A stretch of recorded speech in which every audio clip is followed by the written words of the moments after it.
Diable Jump. Yo les bros, c'est Goji, j'espère que vous allez bien. On se retrouve donc aujourd'hui pour la review du chapitre 975 qui est sorti et qui mérite quand même quelques explications parce que j'avoue que, perso, je l'ai pas trouvé si facile que ça à comprendre. Il y avait certaines choses assez compliquées. Donc on va tenter de voir ça ensemble car il y a quand même pas mal de choses à raconter. Alors j'en profite pour vous annoncer que sur Twitter, actuellement, vous pouvez jouer pour tenter de gagner un mois d'abonnement ADN. Donc en partenariat avec ADN, on a décidé de lancer ce petit concours histoire de vous aider à passer ce confinement dans les meilleures conditions. Donc je vous laisse le lien du tweet en question. Allez-y, n'hésitez pas à RT, à follow et à like pour tenter de gagner donc un mois entier pour profiter de tout le catalogue entier d'ADN. Allez, commençons donc avec ce chapitre. On peut d'ores et déjà retrouver Shinobu qui a été capturé par Kanjuro. Il a dû dessiner des serpents qui lui ont donc permis de l'étreindre, de la ligoter. On peut déjà qualifier Shinobu de 100% fiable puisqu'elle est en train de penser elle-même à Momonosuke. Elle est en train de penser à lui, de se faire du souci pour lui. Donc il n'y a vraiment plus aucun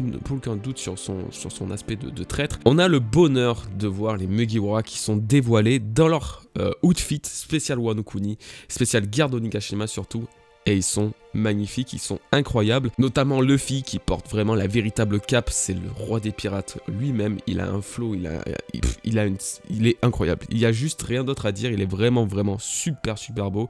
Ça fait trop du bien de voir Luffy dans un outfit comme ça et non pas seulement quand il est donc dans des films. Là c'est vraiment dans le manga, on le voit vraiment impérial, c'est le vrai roi des pirates. Les autres sont tous autant stylés et même Zeus a eu l'occasion d'avoir son petit casque de Kabuto, à part Zoro qui n'a pas changé en lui-même, ce qui est assez normal pour un samouraï, puisqu'il veut pas s'encombrer d'armure lourde ou quoi que ce soit. Eh bien ils sont vraiment tous d'un flow incroyable. Par la suite, les ennemis annoncent une mauvaise nouvelle à toute l'alliance, car justement une autre alliance a été faite dans leur dos, celle de Kaido et de Big Mom. Et là c'est quelque chose d'assez ouf, puisque personne ne le savait à partir de ce moment-là, aucun des Mugiwara, aucun des aliens n'avait conscience d'une telle alliance, ce qui choque pour le coup un peu tout le monde, et c'est assez normal. Le fameux Monster Trio des Supernovas cette fois-ci décide de passer à l'action. On peut notamment voir Luffy, Law et donc Kid qui décident d'attaquer un des bateaux de Kaido, et il y a un truc vraiment stylé, c'est le déplacement de Kid, qui lui, pour voler, pour finalement se déplacer sur de longues distances, il utilise son pouvoir de magnétisme qui va lui permettre d'attirer son propre corps contre une source de métal. Ça sera donc sa façon à lui de se déplacer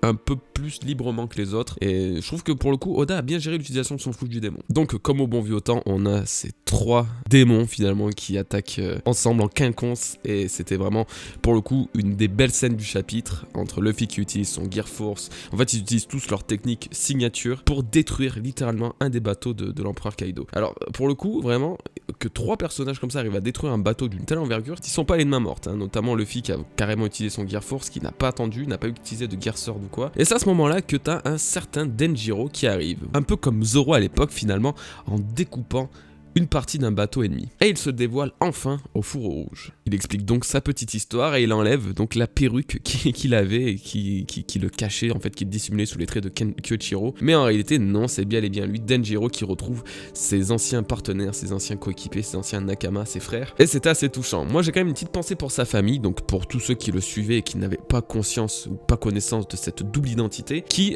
était quand même destinée, donc, je sais pas si on s'en rend compte, mais normalement, donc, Kyoichiro avait une famille, avait des subordonnés qui donc pensaient tout simplement se rendre sur Onigashima pour prendre place à côté du shogun et de l'empereur pour vaincre justement l'éventuel retour des fourreaux rouges. Et là, il se retrouve à être dans le camp totalement adverse, totalement opposé, à être donc face aux deux empereurs et au shogun avec des pirates et des samouraïs. Donc au final, ils se sont fait totalement avoir. J'avoue que c'est assez étonnant qu'il n'y ait pas eu une sorte de rébellion là-dessus. Et là, donc, ce fameux Denjiro va expliquer, et là, c'est vraiment la partie ultra complexe du chapitre, va expliquer le message finalement. Le message qui a permis de comprendre comment ça se fait, en fait, pourquoi les hommes n'ont pas été coulés, comment Kanjuro a pu finalement faillir à sa mission de traître. Alors du coup, l'explication du message est un petit peu compliqué. On pourrait croire que Kinemon lui-même l'a compris ou ne l'a pas compris. Je vais en tout cas essayer de vous expliquer ce que Kyoichiro lui-même, Denjiro du moins, a essayé de nous faire comprendre. En fait, le dernier flyer, donc le dernier flyer de la rébellion, montrait un serpent avec des pattes se traduisant par Habu Minato. Ok, en réalité, il fallait voir ça comme des barres en fait qui servent à effacer des lettres et ainsi à ne pas lire Habu Minato mais Ato, les deux premières lettres et les deux dernières. C'était donc un message caché encore une fois. Cela représente donc le même port, mais pas avec le même nom, dans l'espoir de tromper les ennemis. Sauf que Kinemon, lui, aurait apparemment, pour cacher l'info au traître, dit qu'il fallait se rendre au port de Tokage, un port encore différent. qui était le faux. Tout simplement car il fallait aller au port de Hato, soit la contradiction de Abu et de Minato. Il a donc donné le Fires modifié à ses alliés après avoir barré le serpent pour signifier Hato, mais a déclaré à tout le monde d'aller au port de Tokage pour tromper l'adversaire. Et là on peut donc penser deux choses, soit Kinemon a été un véritable mastermind, et donc il avait anticipé tout ça tout en sachant que le traître n'allait pas comprendre, soit lui-même n'avait pas compris le message de base, c'est-à-dire qu'il fallait se rendre au port de Hato et non Tokage, soit il n'avait pas compris ça, et en fait, de son erreur, il a créé le plus grand brain de l'histoire. Et là c'est très compliqué de savoir.